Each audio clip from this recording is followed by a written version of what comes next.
Okay, so we're moving into section 11.7, talking about a general strategy for testing series. So,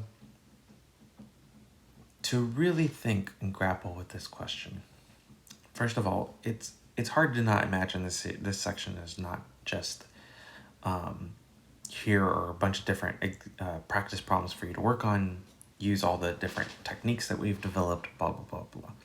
That's true on one level. On one level, this is just an opportunity for you to get some extra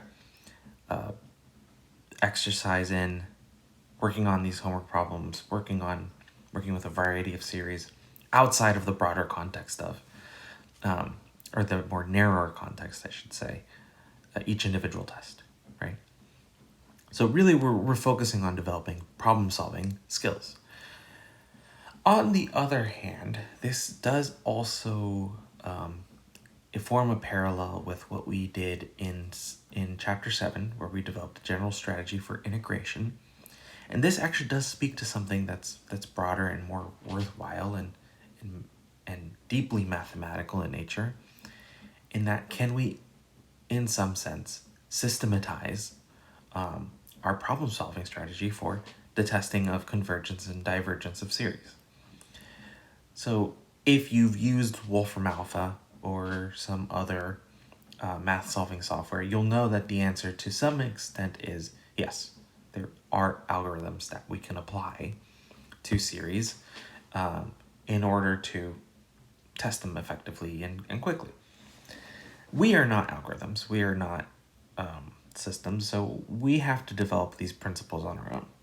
So this is me more or less vaguely sketching you through the ideas that we use as we're tackling these, and I wanted to illustrate them using examples, which is the main part of this video.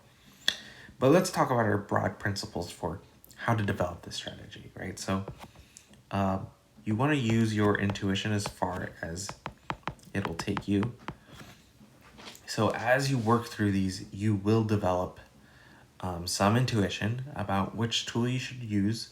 You'll see something in the series and be like, yeah, that seems like I should use the root test, or that definitely is going to diverge. Let me use the divergence test on that.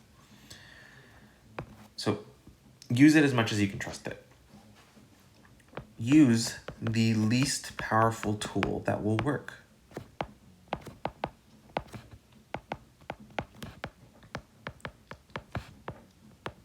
Usually when we say powerful, we mean that it works for a broad range of series, that it will definitely prove what you want to show.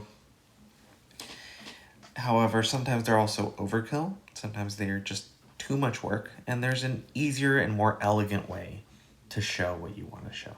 That's not something you necessarily have to worry about too much, but just know that if you go further in your studies in math, that does tend to be a reoccurring theme. Lastly, use your prior knowledge.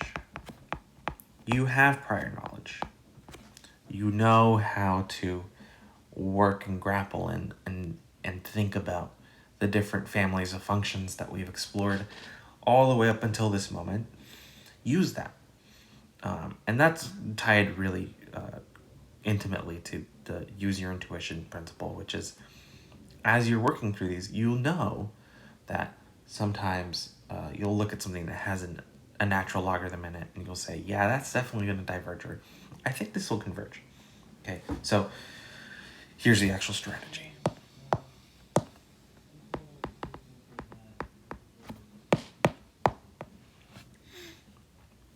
So there's two main parts to this.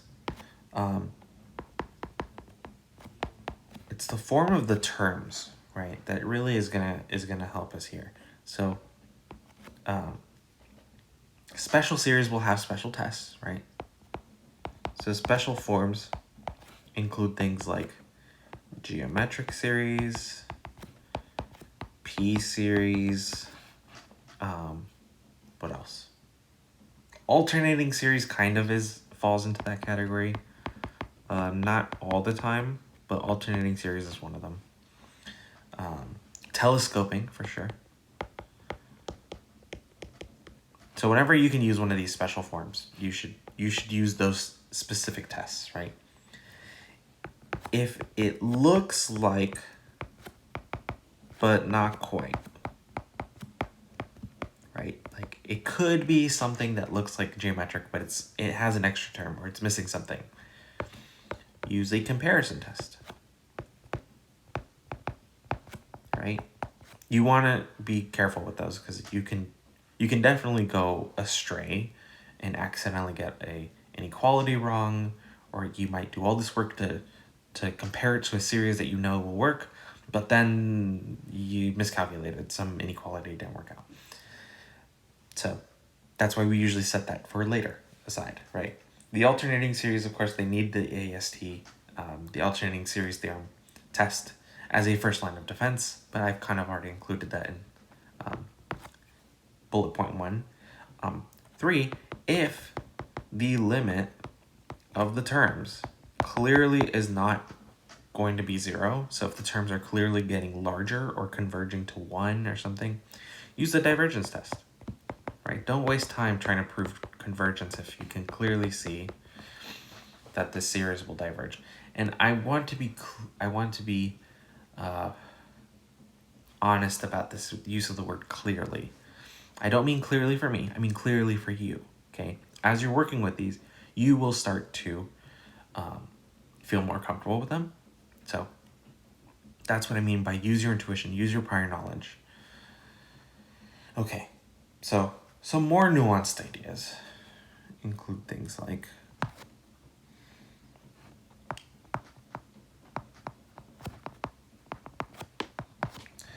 if A sub n is rational or algebraic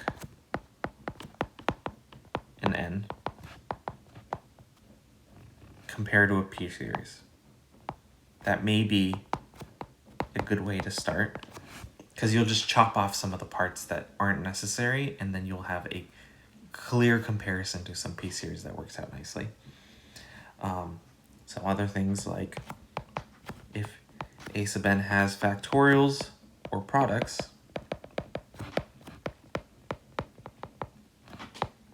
use the ratio test.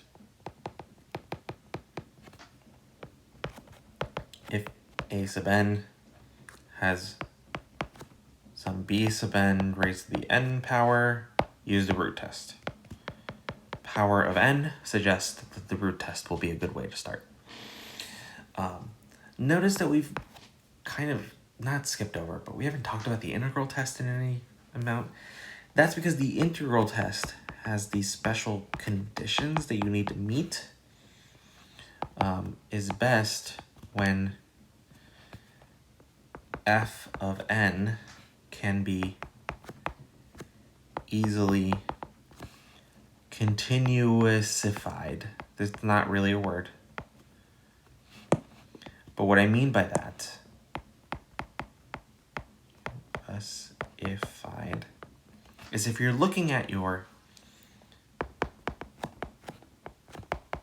sequence that defines A sub n, integrable. Sorry, I wanted to say integrable.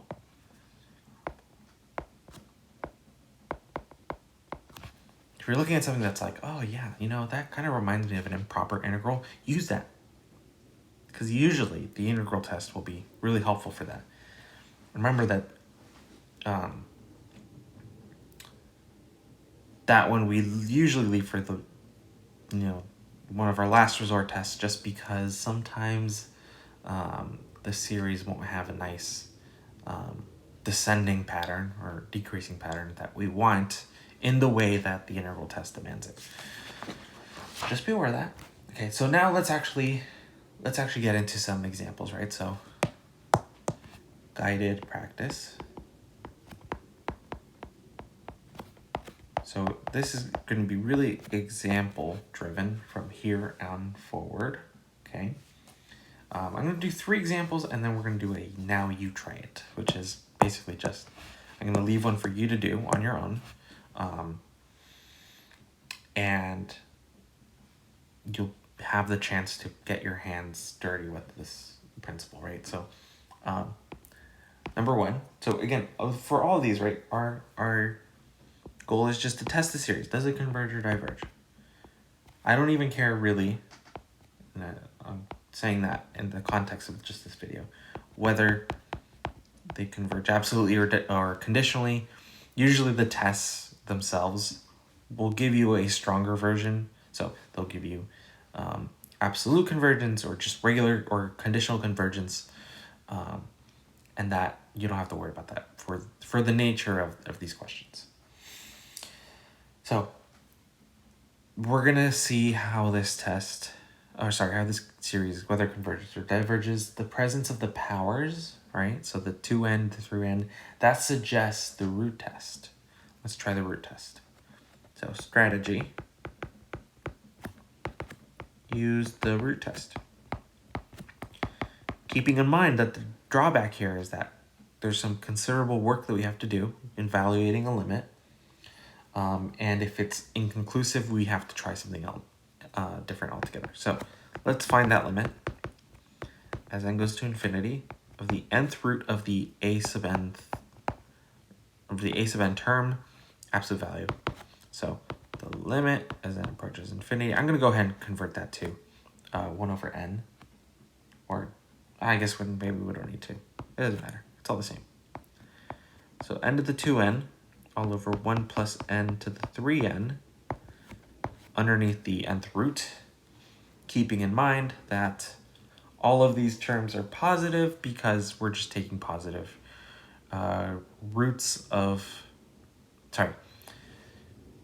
taking whole number powers of natural numbers, so it's all positive. So the nth root, as we apply it to the whole rational expression, right, we're going to get n's, I ran out of room here already, didn't I? It's going to equal the limit as n goes to infinity of n squared over 1 plus n cubed. Now, at this point, we're working with our sequences knowledge.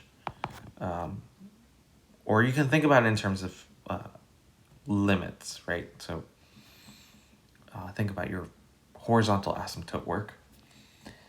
You have a degree 2 polynomial on top, a degree 3 polynomial on the bottom. That means this limit equals 0.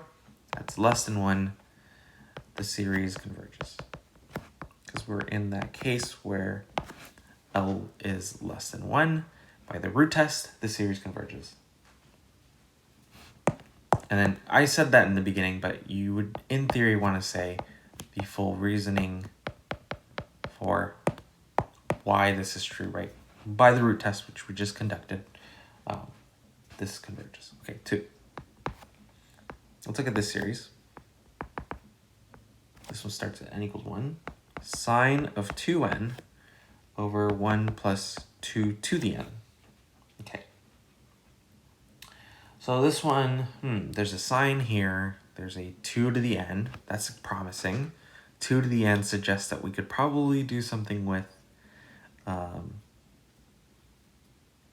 we could do a comparison to a p-series, right? So this isn't a geometric series. Well, it could be compared to a geometric series, but really we're going to talk about, so strategy. Compare to a convergent geometric series. Remember that when we're using this strategy, we need to have an idea of whether this converges or diverges, right? So because the sine term on the top is going to oscillate between -1 and 1, that's not going to do too much, but the denominator is going to keep growing and growing. It grows pretty fast. So here's how we can do it. So first, for all n, okay, since the absolute value of sine 2n is always less than 1, and 1 over 1 plus 2 raised to the n is less than 1 over 2 raised to the n, we have, for all n, the absolute value of sine of 2n over 1 plus 2 raised to the n is less than the absolute value of 1 over 2 to the n which is just 1 over 2 to the n, okay? Now, this series from n equals 1 to infinity of 1 over 2 to the n is a convergent geometric series with common ratio 1/2.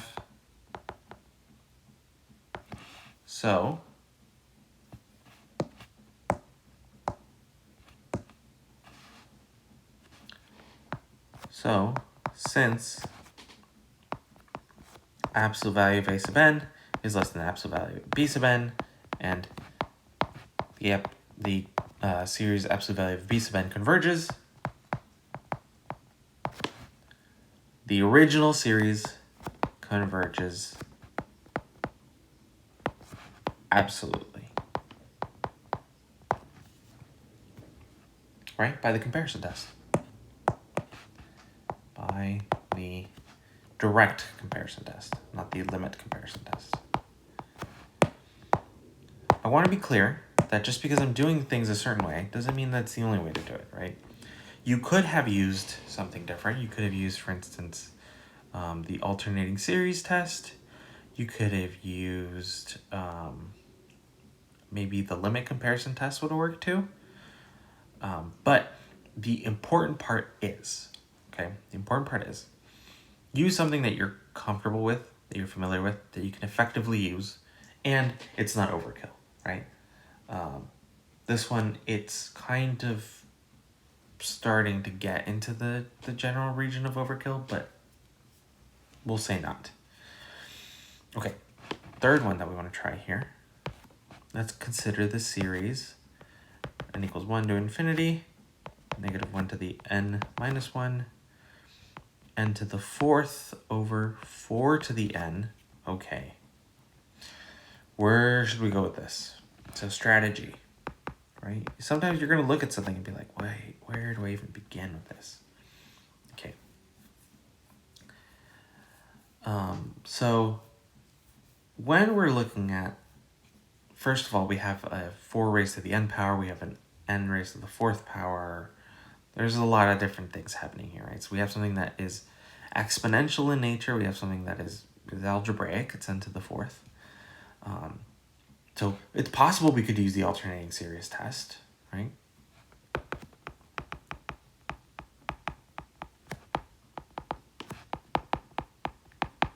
We would just need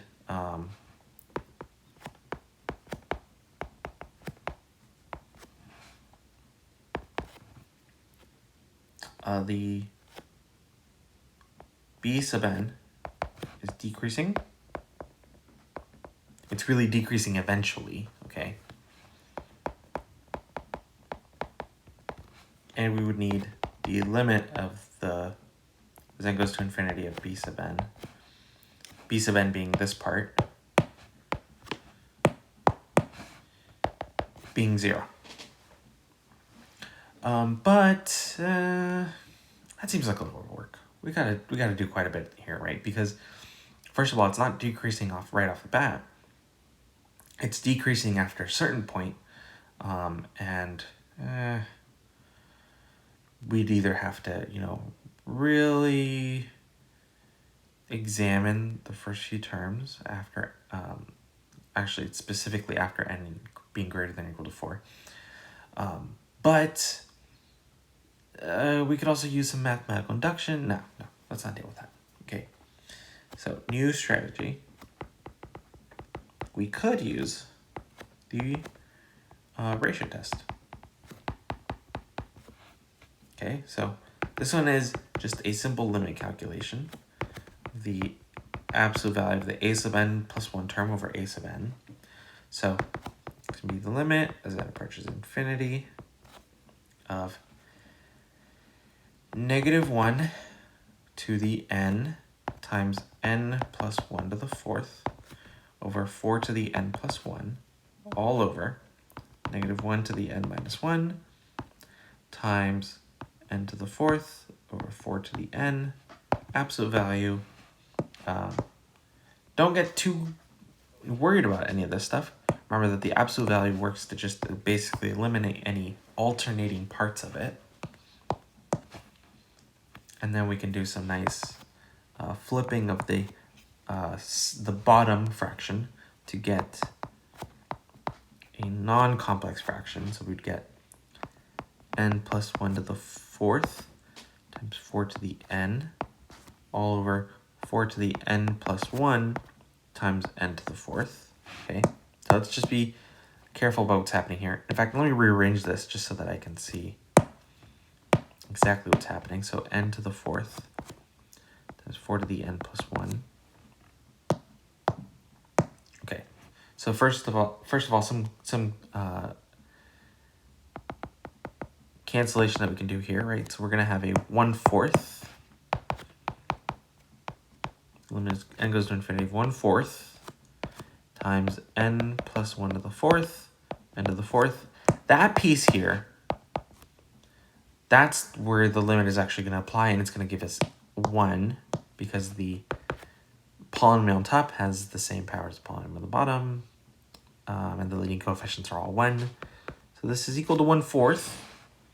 That is less than 1 by the ratio test.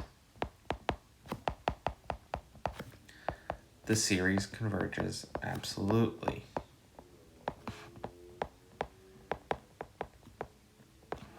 So there it is, without having to deal with any of the alternating series parts. Although the alternating series does the exact same stuff, right? And we could probably show that. Okay, so now you try it. Trademark pending.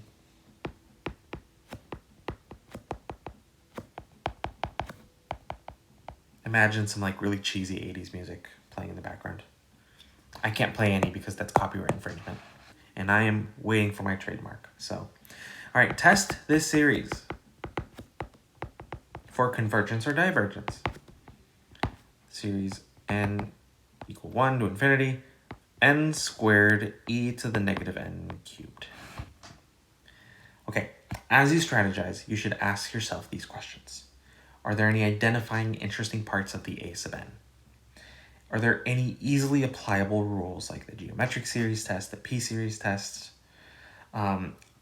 Is there a suggestive comparison test that you can compare this series to, right? Can you modify this slightly so that you can compare it to a geometric series, etc.? Is it alternating? If it's alternating, then we have some other considerations, right? So the alternating series test using the ratio and root test. Can it be easily continuousified into an improper integral that is easy to evaluate? Okay, so please try this out on your own. Think about it, grapple with it, and then I'll have the answer for you. Not in the next video, but I'll have it available for you somewhere. You can easily view it. But before you look at the answer, see if you can try this and work on it on your own. All right, so that's it for this section. With the next section and video, we're going to completely switch gears and talking about power series. We're going to motivate that using some very interesting and cool exotic functions called Bessel functions.